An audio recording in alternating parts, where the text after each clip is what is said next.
Hello, कैसे हैं आप लोग? आज मैं बात करूंगा आपसे अपहिल और डाउनहिल रनिंग के बारे में। आपने प्रीवियस पॉडकास्ट में देखा होगा, मैंने आपको बताया था कि आप घर पे स्टेयर क्लाइंबिंग और नीचे स्टेयर से कैसे जा सकते हैं और कैसे उससे आपको मदद मिलती है। Of course similar benefits hill running में होते हैं, बट हिल रनिंग में थोड़े और भी बेनिफिट्स होते हैं और थोड़े अलग तरीके की रनिंग होती है। तो आई थॉट हम फॉर्म के बारे में बात करेंगे कि क्यों इम्पोर्टेंट है हिल रन में आपको ये स्टेप्स ध्यान रखने का। जब हम ग्राउंड पे दौड़ते हैं, जो प्लेन सरफेस होता है, वहाँ पे जब हम दौड़ते हैं तो पॉइंट ए से पॉइंट बी की तरफ जाने के लिए तो जनरली ऑलमोस्ट कोई प्रॉब्लम नहीं होती है, हम दौड़ते भागते चले जाते हैं। जैसे ही थोड़ा से गड्ढे आते हैं वहाँ पे प्रॉब्लम होती है। उसके बाद आप सोचिए कि अगर थोड़ा ऊपर नीचे दौड़ना हो तो आपको समझ में नहीं आता कितना तेज़ दौड़ें और या फिर कितना धीरे दौड़ें। कभी अगर आप ट्रैकिंग के लिए गए या फिर आप अपहिल कहीं काफ़ी ज़्यादा दौड़ लिए, अगले दिन आपको लगता है आपका पूरा पैर जाम हो गया, कुछ आप मूव नहीं कर पा रहे, आपकी एड़ियों में बहुत दर्द होता है। उस सब के क्या रीज़न्स हैं और हमें क्यों अपहिल रनिंग और डाउनहिल रनिंग एक पर्टिकुलर तरीके से करना चाहिए, वो मैं आपको बताता हूँ। जब भी हम कोई एक्सरसाइज करते हैं तो हमारी बॉडी, उसकी जो मसल्स हैं, वो उस पर्टिकुलर एक्सरसाइज को करने के लिए रेजिलिएंट हो जाती है। फॉर एग्ज़ाम्पल, सवेरे उठते हैं, एक जगह से दूसरी जगह पे वॉक करके जाते हैं, हमें कोई प्रॉब्लम नहीं होती, डेली हम वो चीज़ नेचुरली करते हैं। अगर एक दिन आप उसी तरीके से आप वॉक करिए लेकिन बहुत ही तेज़ तेज़ करिए और बहुत दूर तक करिए, आपको लगेगा अगले दिन बहुत सारी मसल्स और दुखना शुरू हो जाती हैं, फील होना शुरू हो जाती हैं।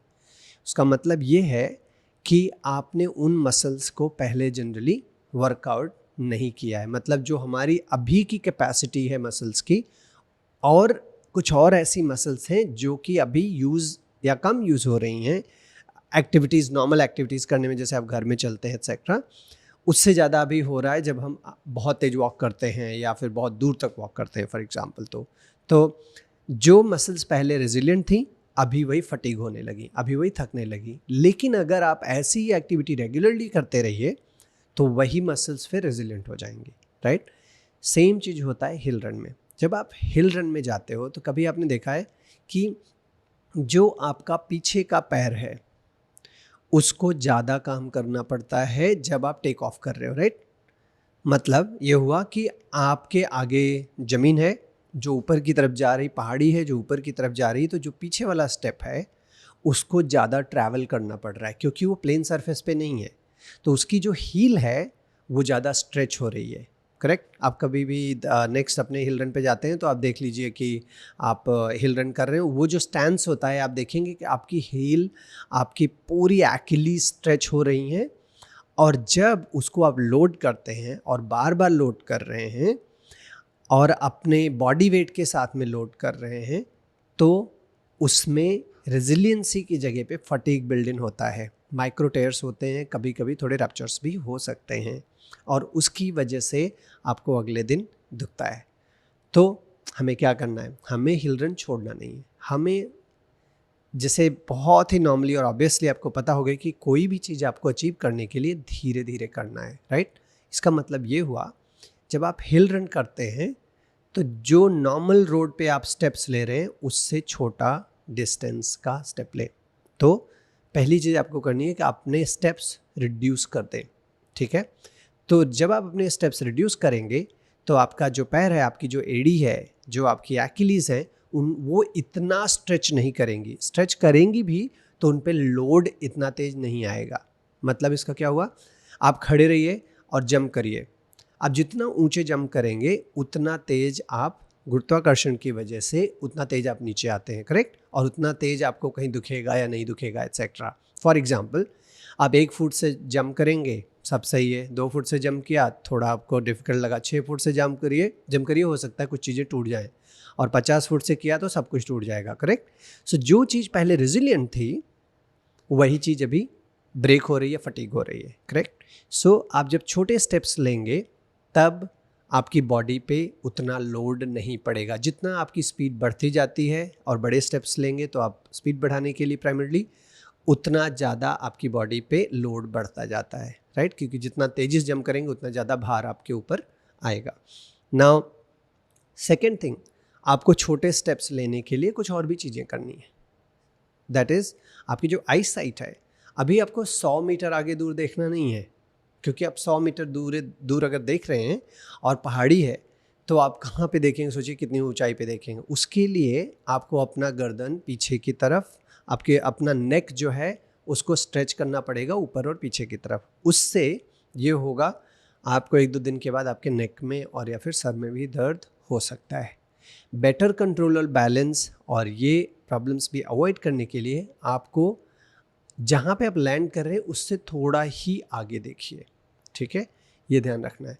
नंबर 3, जो आपके हाथ का मूवमेंट है, जब हम मेन रोड पे किसी प्लेन रोड पे, प्लेन सरफेस पे दौड़ते हैं जहाँ इंक्लाइन नहीं है, वहाँ पे हमारा हाथ का मूवमेंट बहुत ज़्यादा मुंह की तरफ नहीं जाता, राइट। ऑलमोस्ट वो परपेंडिकुलर टू ग्राउंड होता है, जैसे जैसे हम एवरी स्टेप जैसे हम ले रहे हैं।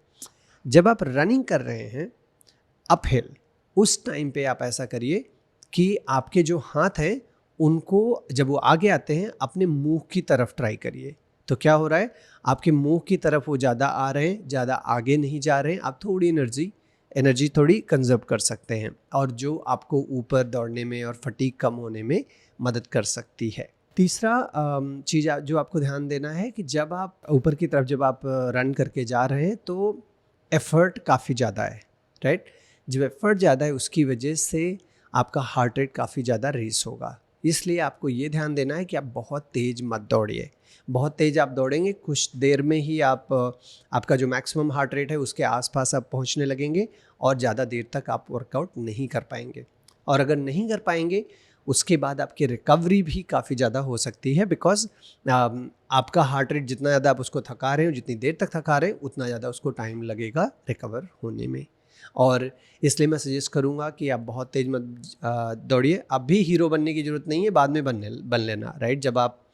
जो आपका फटीग मैंने बताया, जब वो रेजिलिएंट होने लगेंगी मसल्स। तो नेक्स्ट, जब आप डाउन हिल दौड़ रहे हैं आपको हरदम लगेगा कि यार पता है नीचे दौड़ने में कोई प्रॉब्लम नहीं, मस्त एकदम फर्राटे में दौड़ते चले जाओ। नहीं, जब आप नीचे जाते हैं, अगर आप साइकिल या बाइक या कार लेके जा रहे हैं तो नीचे स्पीड तो तेज़ होती है जाने में, लेकिन ब्रेक पे पैर जरूर रहता है। या आप देखेंगे कि आप साइकिल से जा रहे हैं तो आप ब्रेक पे आप हाथ रख के जाएंगे कि यार बहुत तेज़ ना हो जाए, आउट ऑफ कंट्रोल हो जाए। सेम चीज़ एप्लीकेबल है जब आप रनिंग कर रहे हैं। जब आप नीचे जा रहे हैं तब अगर ब्रेक पे पैर नहीं है, मतलब पैर में ब्रेक नहीं है, तब आप नीचे जाएंगे तो कुछ देर के बाद आप गिर भी सकते हैं। कुछ देर के बाद आपके स्टेप्स इतने बड़े हो जाएंगे कि फिर वो पूरा सर्कल आप क्लोज नहीं कर पाएंगे स्ट्राइड का, और इसके पहले कि आप नेक्स्ट स्टेप लेंगे हो सकता है आप गिर जाएं।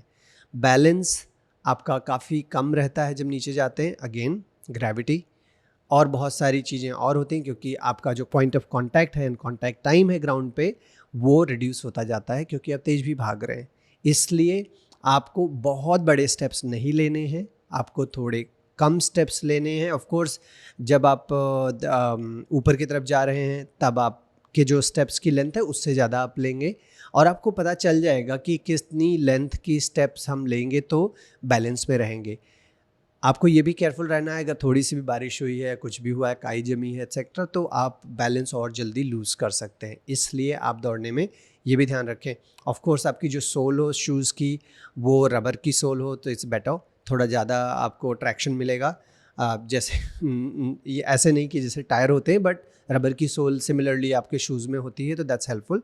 अगर दूसरे मटेरियल होंगे तो आप देखेंगे कि आपको थोड़ा सा स्लिपरी फील होगा, और वो आपको अवॉइड करना है। इसके अलावा आपको ये भी देखना है कि जब आप नीचे की तरफ दौड़ रहे हैं तो काफ़ी सारी मसल्स एक्टिवेट हो रही हैं जो जनरली यूज टू नहीं है वर्किंग आउट के, और उसके लिए आपको ये प्रॉब्लम हो सकती है, आपको बाद में ग्रोइन अंदर के एरिया में, थाइस के पास या फिर बैक में, आपको इन कई सारी जगहों पे दर्द हो सकता है। इसलिए इन सब चीज़ों को बचाने के लिए भी आपको थोड़े छोटे स्टेप्स लेने हैं।